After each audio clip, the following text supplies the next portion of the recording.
بسم اللہ الرحمن الرحیم، اللہم صلی علی محمد وعلی آل محمد وبارک وسلم۔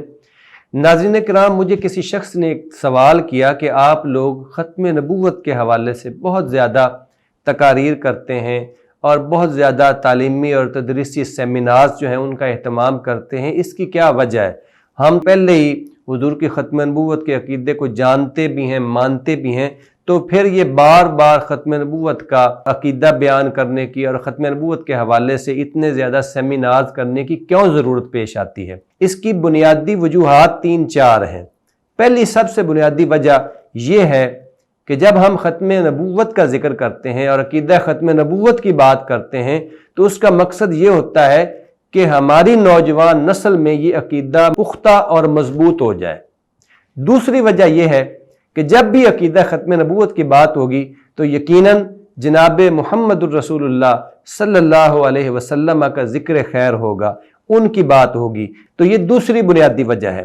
اور تیسری بنیادی وجہ یہ ہے کہ جب بھی ہم عقیدہ ختم نبوت کی بات کرتے ہیں تو پھر یقیناً منکرین ختم نبوت کا بھی تذکرہ ہوتا ہے۔ منکرین ختم نبوت کی جو نئی چالیں ہیں، آج کل آپ دیکھتے ہیں کہ وہ روز روز نئی چالوں کے ساتھ سامنے آتے ہیں، نوجوان نسل پر حملہ آور ہوتے ہیں اور نئے سوال، نئے اعتراضات لے کر آتے ہیں، نئے شبہات جو ہیں وہ پیدا کرتے ہیں ہماری نوجوان نسل کو کنفیوز کرنے کے لیے، تو ان کا رد کرنا بہت ضروری ہے۔ جس طرح وہ نئے اعتراضات لے کر آتے ہیں، ہمارے اوپر لازم ہے کہ ہم نبی کریم صلی اللہ علیہ وسلم کی حرمت، ان کی عزت اور ان کے ختم نبوت کی صفت کی حفاظت کے لیے ہر وقت ان کے آگے سینہ سپر رہیں اور ان کے اعتراضات کے جوابات دیں۔ ناظرین کرام، یہ جو لوگ ہیں جو اعتراض کرتے ہیں، یہ مسلمان تو ہو ہی نہیں سکتے، لیکن یہ خطرناک بہت ہیں۔ یہ بظاہر تو کلمہ بھی پڑھتے ہیں،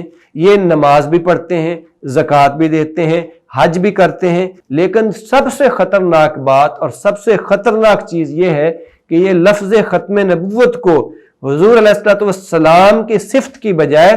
ختم نبوت کے رد میں ہی استعمال کرتے ہیں۔ لہٰذا ایسے لوگوں کا رد کرنا بہت ضروری ہے۔ اسی وجہ سے ہم لوگ ختم نبوت کے حوالے سے بار بار سیمینار کرتے ہیں اور بار بار ہم تقاریر کرتے ہیں، تاکہ ہم ان کذابوں کا اور ہم ان منافقوں کا اچھے طریقے سے مقابلہ کریں اور جناب رسول اللہ صلی اللہ علیہ وسلم کی حرمت، عزت اور عقیدہ ختم نبوت کا تحفظ کریں۔